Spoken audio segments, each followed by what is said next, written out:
Hi friends, అందరికీ నమస్కారం. Welcome back to Akhila edge news. కేంద్ర ప్రభుత్వం మహిళలకు మరొక గుడ్ న్యూస్‌ని అయితే తీసుకురావడం జరిగింది.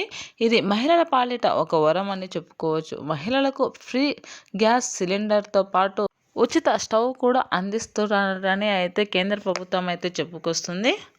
అలాగే ఒక గ్యాసు సిలిండర్ బుక్ చేసుకోవడంపై దానిపైన రూ. 300 వరకు సబ్సిడీ అందిస్తున్నామని అయితే చెప్పడం జరుగుతుంది. దీనికి ఎవరెవరు అర్హులు, ఏ ఏ మహిళ దీనిని అప్లై చేసుకోవచ్చు, చేసుకున్నాక ఎన్ని రోజులకు మనకు అయితే గ్యాస్ సిలిండర్ అయితే రావడం జరుగుతుంది అనే పూర్తి విషయాన్ని తెలుసుకుందాం. అంతకంటే ముందు దయచేసి అఖిల ఎడ్జే న్యూస్ ఛానల్ని లైక్ చేయండి, షేర్ చేయండి, కామెంట్ చేయండి. అలాగే మరిన్ని మంచి మంచి వీడియోస్ కోసం నా ఛానల్ని సబ్స్క్రైబ్ చేసుకోండి. అప్పుడే నేను చేసే ప్రతి వీడియో మీ వరకు చేరడం జరుగుతుంది. ఇప్పుడైతే పూర్తి విషయాన్ని అయితే తెలుసుకుందాం. కేంద్ర ప్రభుత్వం మహిళల యొక్క ఆరోగ్యాన్ని దృష్టిలో పెట్టుకొని వారికి మెరుగైన జీవన శైలిని అందించడానికి, వారు ఆరోగ్యంగా ఉండాలనే ఉద్దేశంతో ఉజ్వల యోజన పథకం ద్వారా ప్రతి మహిళలకు ఉచిత గ్యాస్ అలాగే సిలిండర్లను అందించడం జరుగుతుంది. దీనితో పాటు గ్యాస్ స్టవ్ను కూడా అందించడం జరుగుతుంది. దీని ద్వారా మహిళలు వారి యొక్క ఆరోగ్యాన్ని కాపాడుకున్న వారు అవుతారని అయితే చెప్పడం జరుగుతుంది. అలాగే సంవత్సరానికి 12 సిలిండర్ల పైన రూ. 300 సబ్సిడీ అందిస్తామని, ఒక్కొక్క గ్యాస్ సిలిండర్కు రూ. 300 సబ్సిడీ ఇస్తామని అయితే కేంద్ర ప్రభుత్వం అయితే చెప్పడం జరుగుతుంది. ఈ సబ్సిడీ డబ్బులు అనేవి నేరుగా మహిళల యొక్క ఖాతాలలోనే జమ అవుతాయని అయితే చెప్పుకొస్తున్నారు. అయితే ఈ పథకం యొక్క ప్రయోజనం పొందాలంటే, మీకు కనుక ఉచిత గ్యాస్ సిలిండర్తో పాటు గ్యాస్ స్టవ్ కూడా రావాలంటే కొన్ని అర్హతలు కలిగి ఉండాలని, ఆ అర్హతలు ఉంటేనే మీకు అమౌంట్ అనేది జమ అవుతుందని అయితే చెప్పడం జరుగుతుంది. అలాగే మీకు గ్యాస్ స్టవ్ అలాగే సిలిండర్ కూడా వస్తుందని అయితే చెప్పడం జరుగుతుంది. ముందుగా ఈ గ్యాస్ స్టవ్‌కు అప్లై చేసే మహిళలకు 18 సంవత్సరాలు నిండి ఉండాలని అయితే చెప్పుకురావడం జరుగుతుంది.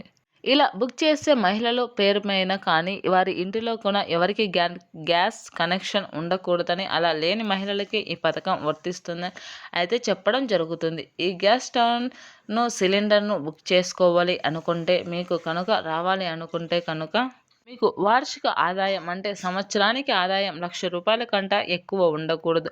అలాగే మీరు ఎటువంటి పన్నులు చెల్లించకుండా అయితే ఉండాలి. ట్యాక్సులు అయితే చెల్లించకూడదు అని అయితే కేంద్ర ప్రభుత్వం అయితే చెప్తుంది. దారిద్ర్య రేఖకు దిగువగా ఉన్న మహిళలకు ఈ పథకం ఎక్కువగా వర్తిస్తుందని, వారి యొక్క ఆరోగ్యాలను దృష్టిలో పెట్టుకొని దీనిని ఏర్పాటు చేశారు కనుక రూ. 1,00,000 కన్నా ఎక్కువ ఆదాయం ఉన్న మహిళలకైతే ఈ పథకం అనేది వర్తించడం జరగదు. అలాగే దీనిని ఎలా అప్లై చేసుకోవాలి, ఎక్కడ అప్లై చేసుకోవాలి అనే విషయాన్ని పూర్తిగా తెలుసుకుందాం. ఈ పథకానికి సంబంధించి అప్లై చేసుకోవాలంటే కొన్ని పత్రాలు తప్పనిసరి. అవి ఏమిటంటే మీ యొక్క bank passbook, Aadhaar card, 0 size photos, ఇలా ఇవన్నీ ముఖ్యమని చెప్పడం జరిగింది. అలాగే మొబైల్ నెంబర్ కూడా అయితే అప్లై చేసుకోవాలని అని చెప్పడం జరిగింది. కావున ప్రతి ఒక్కరూ కూడా మహిళలు దీనిని వినియోగించుకోవాలని అయితే కేంద్ర ప్రభుత్వం అయితే చెప్పడం జరుగుతుంది.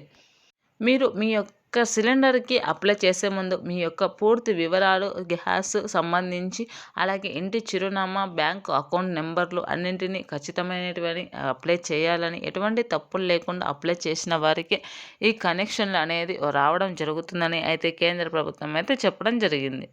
Thanks for watching this video.